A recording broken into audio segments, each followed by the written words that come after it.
قصتنا بتبدأ مع ريتشل واتسون، وهي متطلقة حياتها كلها باظت بعد ما انفصلت عن جوزها توم.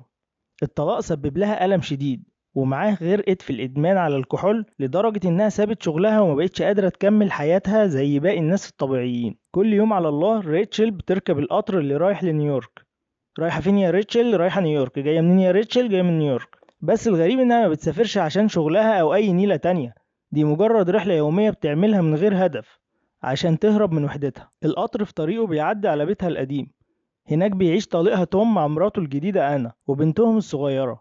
ريتشل مش قادرة تنسى اللي فات ولسه عيونها متعلقة بقديمه. وفي بيت تاني كده جنبهم بتعيش فيه بنت اسمها ميغان مع جوزها سكوت، بس ايه، تحل من على حبل المشنقة.